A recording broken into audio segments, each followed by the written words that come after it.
Mendengarkan firman, menciptakan iman.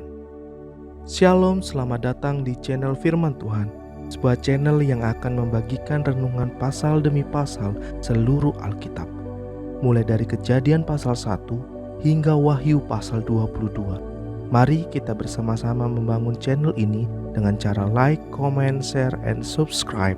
Terima kasih, Tuhan memberkati. Ada derajat-derajat kedekatan dengan Tuhan. Bangsa Israel tetap menyembah dari kejauhan sebab mereka takut terhadap Tuhan. Musa, Yosua, Nadab, Abihu, Harun, dan 70 tua-tua naik ke atas gunung untuk bertemu dengan Tuhan. Lalu Musa dan Yosua pergi lebih jauh, dan akhirnya Musa pergi ke dalam awan kemuliaan seorang diri. Kita sekarang ini dekat dengan Tuhan. Sejauh mana kita memilih untuk mendekat kepadanya? Tuhan mengundang kita untuk datang mendekat, tetapi seringkali kita tidak mau melakukan apa yang diperlukan untuk bertemu dengannya. Orang-orang yang berada di kaki gunung memiliki kitab dan darah perjanjian.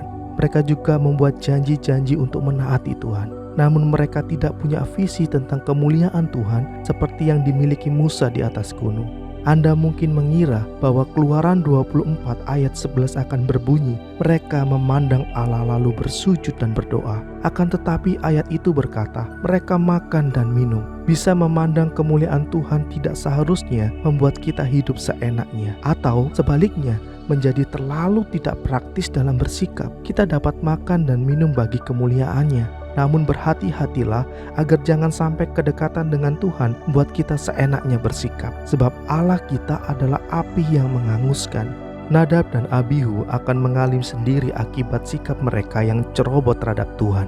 Sebuah persembahan, Tuhan dapat membuat seluruh kemah suci dalam sekejap dengan kuasanya untuk mencipta. Tetapi sebaliknya, dia meminta bangsa itu untuk membawa persembahan mereka kepadanya. Mereka mendapat hak istimewa untuk membuat sebuah tempat suci bagi Tuhan. Saat ini kita ikut ambil bagian dalam membangun jemaatnya, dan kita harus mempergunakan hanya bahan-bahan yang terbaik. Apakah dengan sukarela Anda mempersembahkan kepada Tuhan segala sesuatu yang telah diberikannya kepada Anda?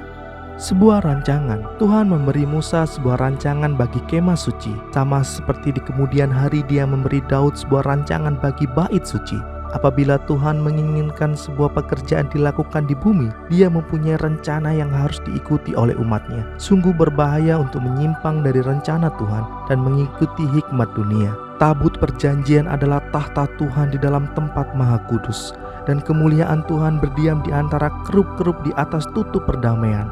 Tutup perdamaian kita berada di surga, dan jalan mendekat pada Tuhan selalu terbuka. Meja mengingatkan kita bahwa Tuhan adalah sumber kehidupan kita.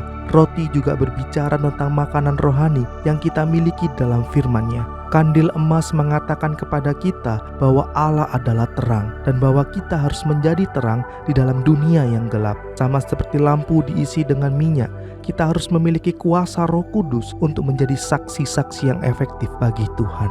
Apakah kita bisa merasakan hadirat dan kuasa Tuhan hari ini? Ia selalu dekat dengan kita, hidup bersama kita, melihat setiap perbuatan kita, dan memahami pikiran kita. Hadirat Tuhan dapat menakutkan, tetapi Ia ingin hadiratnya membesarkan hati kita.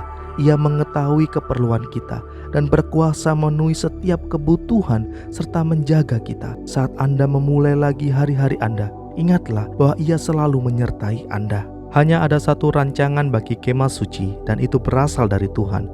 Kepandaian dan kebijaksanaan manusia mungkin membawa keberhasilan dalam perkara-perkara dunia, tetapi hikmat manusia akan merusak pekerjaan Tuhan.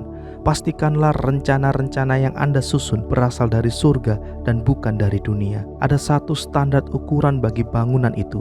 Jika kita mengukur pelayanan dengan standar Tuhan, kita akan memperoleh kesatuan. Tetapi jika memakai standar-standar kita sendiri, pasti akan ada perpecahan.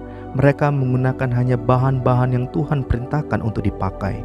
Di dalam 1 Korintus 3 ayat 10-16, bacalah tentang bangunan dengan bahan-bahan yang tepat yang akan bertahan. Perhatikanlah juga penekanan pada emas di pasal 37, perak di pasal 38, dan batu-batu mulia di pasal 39.